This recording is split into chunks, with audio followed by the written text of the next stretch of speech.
Good morning. Let us start the module 2 hardware technologies.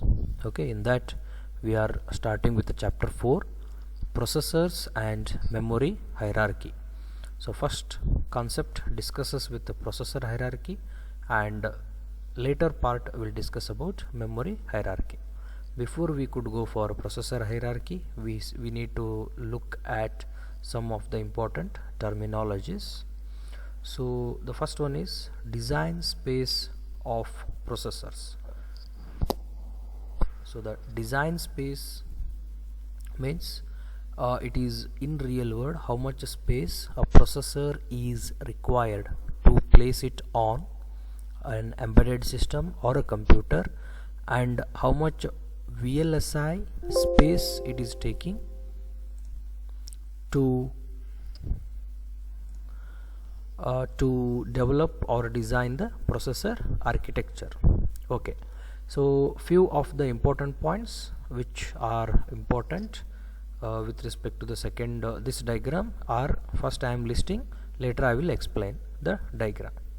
Okay, so you all know there are two types of processors, one is a CISC and one is RISC. Now CISC the features I am going to list are the processors we are going to give has a space on the two-dimensional graph in which one axis will be clock rate and another axis will be CPI. Okay, so here you can see one axis will be clock rate and another axis will be CPI. So how it has been developed and what is the purpose? See here, as we tend towards low clock rate, we will get low cost, low power, multi-core and embedded systems. As we continuously go ahead with high clock speed, definitely it results into high performance. Now this is clock per cycles per instruction. Okay, so CPI, cycles per instruction. So as we go for higher value, each instruction taking more cycles. That is what a meaning. Each instruction taking more cycle. So if it is a more cycle required to execute each instruction, definitely it is a complex instruction. If instruction is complex, then only we need more number of cycles.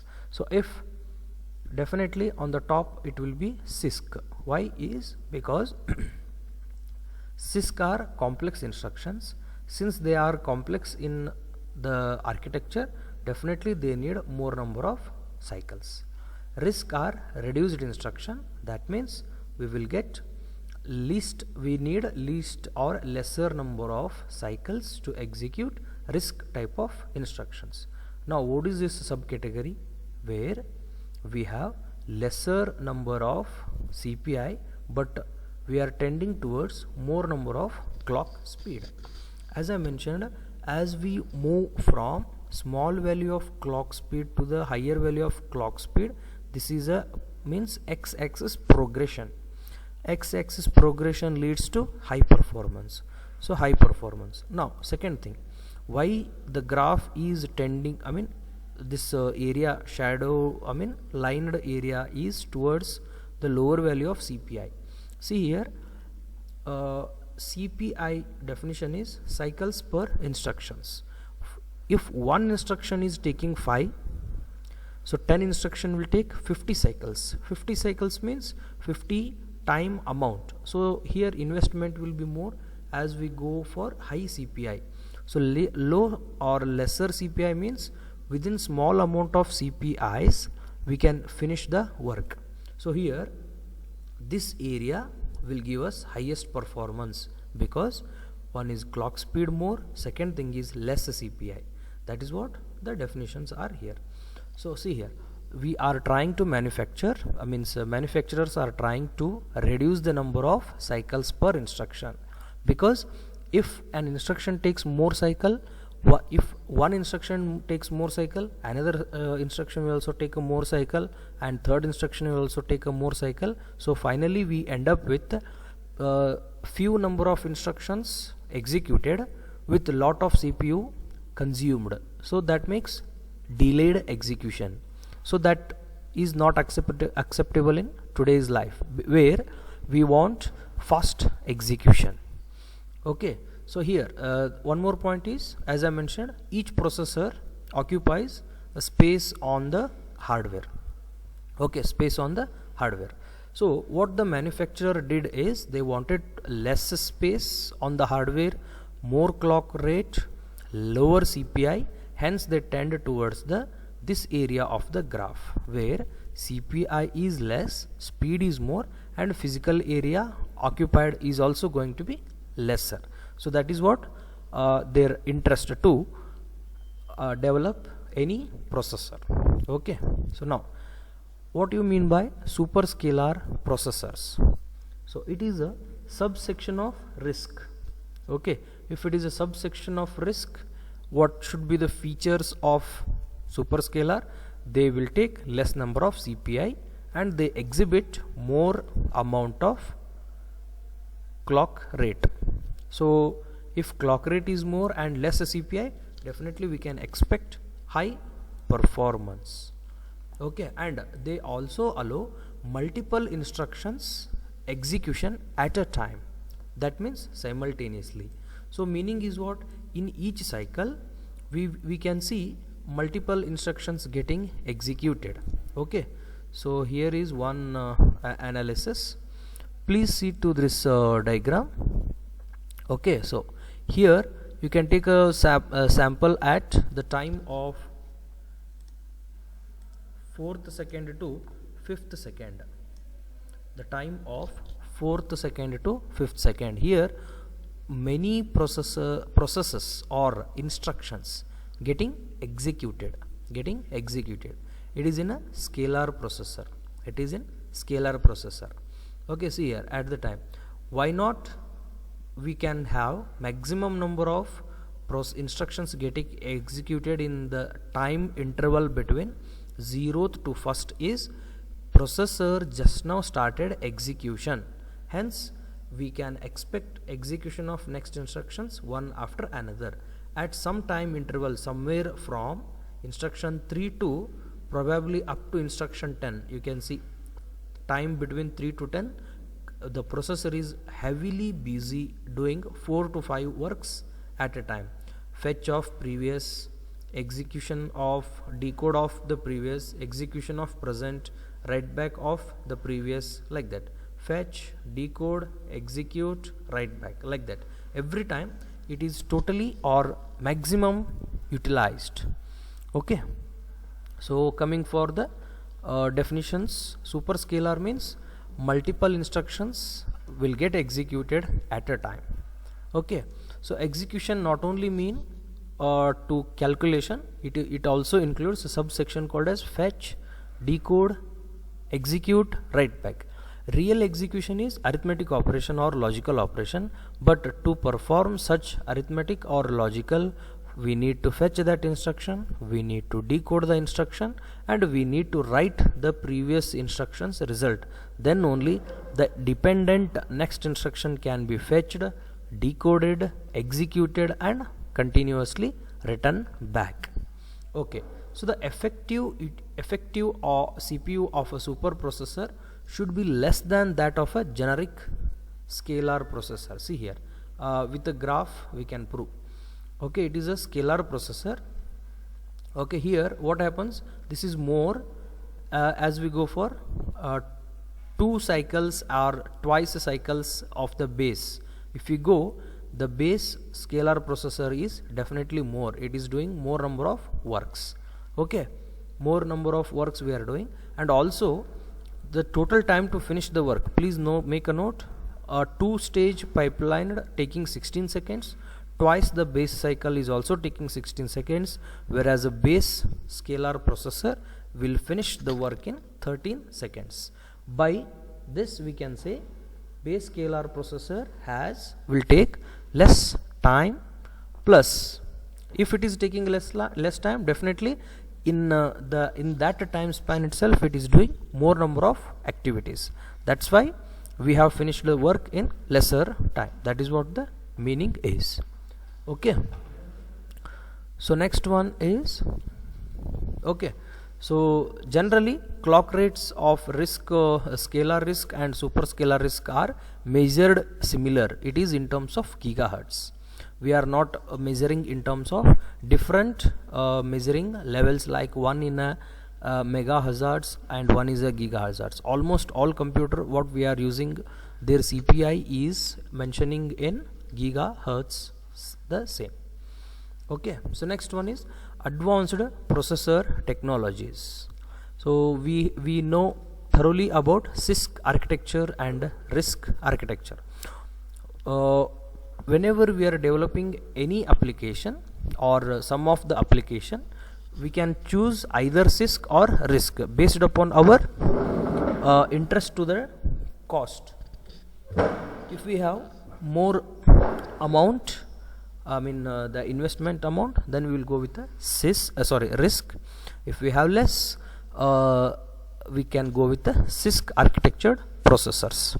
So some of the examples which belongs to the category of CISC and RISC are: CISC means Intel Pentium family, IBM 390, whereas the RISC processors which you have studied is ARM, some SPARC and Alpha.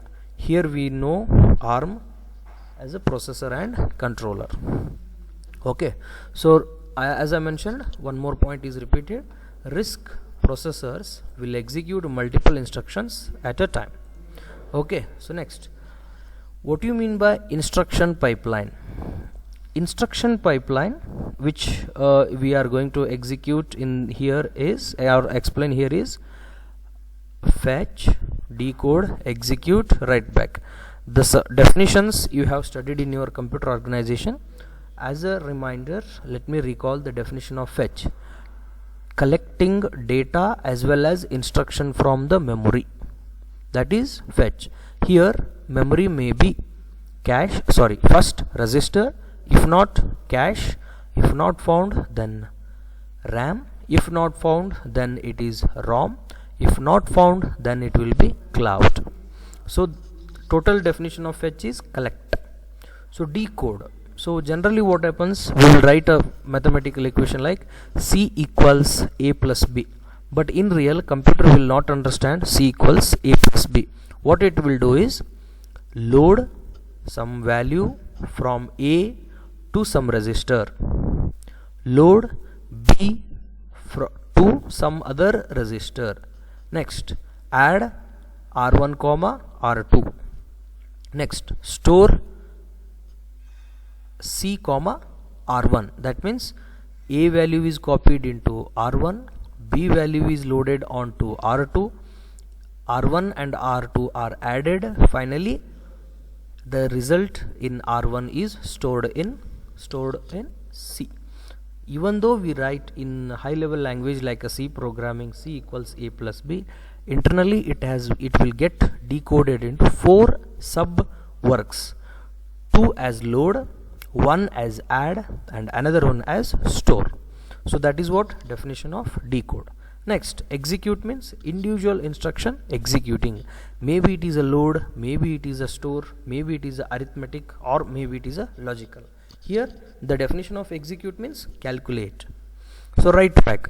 After performing the execution stage, you will get the result. That result should be stored in appropriate position. So that is what the meaning of write back. Here this pipeline with what we call as instruction pipeline, here we assume equal delay in all operations. That means before fetch how much was the empty time, between fetch and decode same amount of time is idle time, similarly same quantity of idle time between decode and execute, and finally between between execute and write back there should be equal amount of empty time or idle time. And even you can think about if it is not a last instruction, then there will be equal amount of time between write back. But in really this will not happen. It is just an assumption. Okay, with the assumption we will write, but it keeps changing based on the every instruction. If instruction say for example you have load R1 comma A, okay, So load R1 comma bracket of A. Here what happens, bracket indicates what? Memory. Memory may be present in the cache or may not be, if not present, then we need to check RAM. Here you can think, as we move from simple memory called register towards bulge or big memory called as RAM, definitely we will take a more time. So here fetch is getting expanded. It was expected in some milliseconds or nanoseconds. Now it is taking 2 nanoseconds or 3 nanoseconds. Earlier it was expected in 1 nanosecond, but now it is taking multiples of nanoseconds. So similarly it may take more time in write back. You have calculated the answer, now it is work to write into correct destination. If destination is a register, it will directly stores in a shortest possible time. If destination is ROM, like hard disk, so what it will do, it has to calculate the address where it has to write and take a data there and write. If destination is cloud, which is not in the control, which is not nearer to the system, then definitely it will take little more time. Here write back operation is also taking time. Okay, so execute, sometimes it will becomes fetch will become something wrong. See, you remember your system software subject where you have used read record and write record, okay, followed by back, that means return. Okay, so compiler expects sequential execution, but whenever jump type of instruction occurs, so it has to predict where to jump, get executed and all those. So that those decision making statements will take more time. Okay, so that is what meaning of instruction pipelines. Here we assume equal delay in all operations, but in reality it will not happen. Okay, so what are the some 5 sub definitions of instruction pipeline? Instruction pipeline cycle is a first point. It is a period of the instruction pipeline. That means from how much time it has started till how much time it has end. See here, instruction pipeline cycle of base scalar processor is 13, because end time is 13, starting time is 0. 13 minus 0 is equal to 13. The instruction pipeline cycle, that means period of 2 cycles per instructions issue, is 16 minus 0, hence it is 16. Similarly twice with the base cycle, that is also 16. This is how we calculate instruction pipeline cycle. That means total time how much it took to finish all the instructions through pipeline only. Okay, instruction issue latency, the time between issue of 2 consecutive instructions. See, this will be because of assumption we can expect equal delay, but it is not happens in day-to-day life, or whenever we execute it will be a nominal or normal if it is a sequential execution. But if it is a user defined function, like as I mentioned, system software concept, read record and write record, jump back to main, then definitely the latency will increase.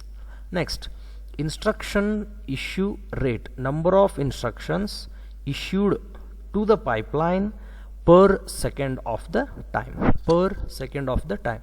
It increases from different scenarios. See here, in the beginning, please make a note, in the beginning only 1 instruction, in the next instance 2 instructions, the next instruction in the next time second it will be 3, but from 3 to somewhere up to 11, 3 to 11 it is fixed as 4, which is a maximum capacity.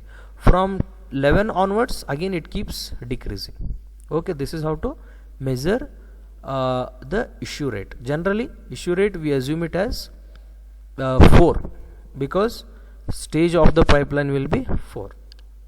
Okay, next, simple operations latency. Generally these will not happen, but we have to consider if it is a dependent instruction. Delay in executing simple operations like plus, minus, star, division. See, assume A is equal to B plus C, and m is equal to a plus y. A plus y. Here the output of first instruction, that is a, is participating as input of the next instruction. Hence what we can say, until and unless a instruction finishes, that means first instruction finishes, we cannot start a next instruction. Even though the next instruction is simple like plus or minus, we have to wait. So that is called as simple operations delay. Resource conflicts, this will also take place sometimes. Okay, so what we want is, assume a case, we want a download a song to play a music, we want to download a document to get a printout, we want to download some of the device driver for our computer. So all three document we will all three activities we will keep it in a same time, assuming we have a good quality of network and we have good service provider plus our computer with a high configuration. Even though we have all the good facilities, because the internet is shared among three activities called download of a file, downloading a music file, and downloading a device driver file. Here the resource is shared, so here we cannot predict all instructions, all activities will finish in same time. Downloading file will be faster, downloading music is little late, downloading device driver is very late, like that we can expect. Here no matter how many activities are sharing the resources, the operating system kernel should properly manage the resources using many algorithms which it has, like FCFS, SJF, with priority and without priority. Anything, it has to apply the logic and get the solutions. Okay, so this is what I have mentioned. Next, so what a base scalar processor, this first is, it issues one instruction per cycle. See, this base scalar is equal to the assumption what we did. So what is assumption? It is good, it has equal delay in all operations. Okay, that means it is ideal. Base scalar processor is ideal. It issues one instructions per cycle. Okay, it has one cycle latency in simple operation. It has one cycle latency between two instructions issue operation. It can be fully utilized if the instructions can enter pipeline at the rate of one per cycle. One instruction per cycle entering, parallelly one instruction per cycle exit from the pipeline. Okay, so this is what we call as a ideal. Okay, most of the time this is not going to be the case, it will keeps changing. See here, CPI rating is 1, that means 1 here. For an ideal pipeline, it is an ideal. Practically it keeps changing. Okay, so how the see, this is a data path architecture and control unit of a scalar processor. It is conceptual. See here, data is somewhere here present, external, through external bus it is fetched, its address and data are accessed. See, first address will send, from that address data is fetched. Okay, once we data fetched, it is a bidirectional diagram. Please remember, we cannot start from some other point, it is continue, dependent on all. So PC means program counter. It will generate an address, it is sent to the address, from that address data is fetched. Okay, once the data is fetched, it is supplied to the ALU. It is supplied to the ALU for calculation. Okay, once ALU finishes execution, sometimes it is stored on second internal bus. Okay, next one is program status word. Program status word, whether the program is completed or not. Okay, or it is in a hold or it is in a ready position. Okay, so you might have studied in your operating system different states of process: ready, execute, wait, stop, etc., or exit, abort. Those are also different states. So if the operation successfully completes, the related answers are updated in the register. Okay, so if instruction is not possible to execute, even then also few registers will modified, but result register will not be modified. Okay, so this bus transfer data, this address to fetch data from particular destination. This is address. Data bidirectional, because when it is fetching in this way, when it is writing, means after the execution is done, first it will updates in the register, from there it will go back to that address and writes the data. Please recall it as 3 activities. One activity already finished, second activity under execution, third activity about to start. Like that you have to think. Who has already finished, he will update the PC. Which is about to execute, that is second activity, his address will be fetched, his address will be sent, from there data is fetched, second instruction related data is supplied to the ALU, which generates a result. If result is not required to store permanently, it will return only in the register. If data want to be stored for long time, it has to send back to external bus to store in the external memory. Okay, from register it is bidirectional, because if the same result of second, if it is required for third, again it has been sent back to back as a input. See this ALU, this side you think it as input where the cursor is right now, here the cursor which we have to think it as output. So results will come here, either they will be sent here or they will be sent to the external bus. If next instruction is to be executed, one from the previous result, new value, both are taken for calculation, execution finishes, and again procedure repeats. Okay, so next. Okay, so next one is instruction set architectures. Okay, so instruction set architectures, few points I have directly listed about CISC and RISC. I have listed assuming you know all these in your CO subject. Okay, so we will have different number of instructions. Okay, different types of instructions we can include. Okay, different types of instructions. Okay, many different operand data types, not only single type like a int only, we can work on int, also float, using typecast activity or the work. Okay, so different operand supports addressing formats. So you know the addressing formats: base, register addressing mode, base addressing mode, base plus relative addressing mode, scaled addressing mode, etc. These all are addressing modes. Okay, as we go for one point here, I felt important to recall is, please recall your addressing modes studied in 8086 microprocessor subject. Okay, here as the number of addressing modes become more and more choices, or choices in the sense many types of addressing modes. Okay, the problem is next identifying. See here, very simple. Assume in your book rack you have kept engineering books, PUC books, school books, some technology books.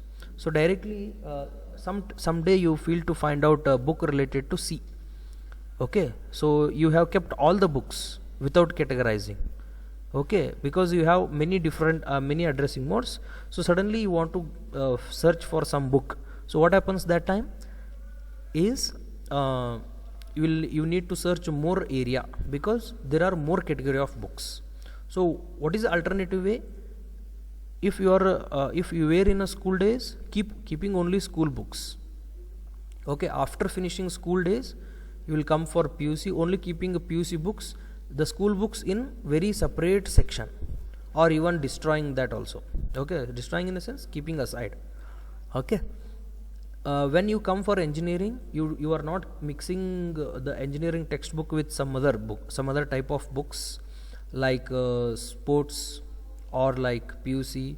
So what happens if you want to search C program book? Definitely you are sure you have kept in your engineering book, so you will get it.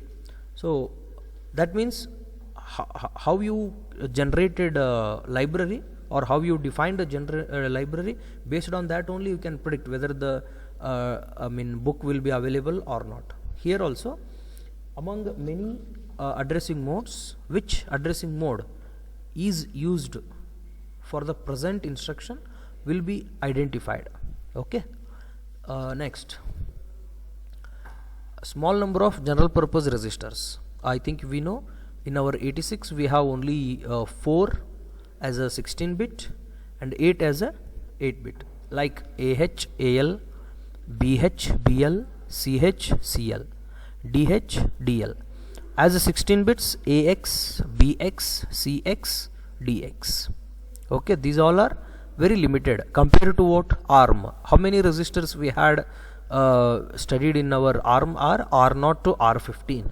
In that, general purpose are R0 to R12. So that means total 12 to 13 registers are for store and storing a general data only. That means what, we can store more number of data at a time. So that is what meaning of general purpose registers. Okay, many instructions directly match high level language instructions because it is a complex. I mentioned C is equal to A plus B I will write, okay, in a C program. So internally it is very complex operation, but we can write complex because architecture itself is complex instructions. But when I write the same C is equal to A plus B equation in RISC, it will reduces to load A separate, load B separate, addition of AB separate, storing the result in result variable separate. Here operation of C is equal to A plus B reduces to small or sub works. That's why we have only few instructions, and all instructions are fixed format. You have studied in your system software, format 1, format 2, format 3 and format 4. If instruction belongs to fixed, that means it is a RISC instruction. And addressing modes are also simple, that means very less it will be, because instruction are instruction bits are formats are standard or the fixed. We can easily predict what type of addressing mode it is. Okay, so large number of registers we have, as I mentioned. In ARM we have R0 to R12 as general purpose registers. Small CPI and high clock rate. How it has justified? See, here it has been justified through this less number of CPI, high number of clock rate, because RISC belong to lower section of CPI, but it belongs to high. One thing sure is, some CISC will also have high performance. It is doesn't mean all CISC has a less performance. See here, this vertical exactly at line of 3. CISC also has high performance. RISC is equal to same high performance, but problem with RISC and CISC is taking more CPI, RISC is taking less CPI. Only that is a difference. Okay. Okay, next, architectural definitions. You know this. This is what architectural definition between one is a CISC and one is RISC. Okay, first if you see through this diagram, you will easily identify. In CISC, program memory is controlled by controller called microprogrammed controller.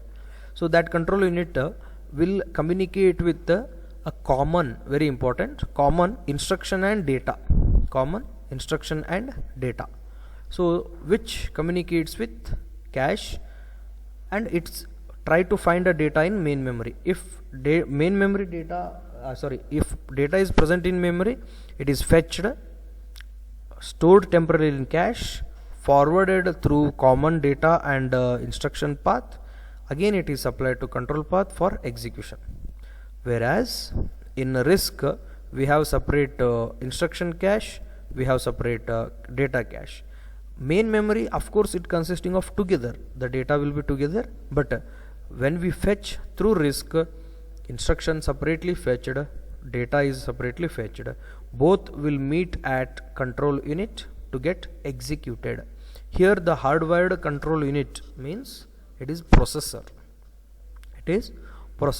Okay, so let us see some distinctions, means differences between CISC and RISC. CISC has unified cache, that means data and instructions.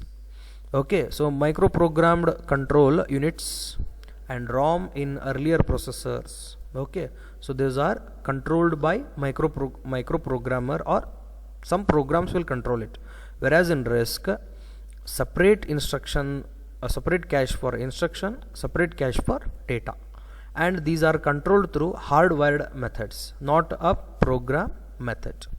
Okay, thank you.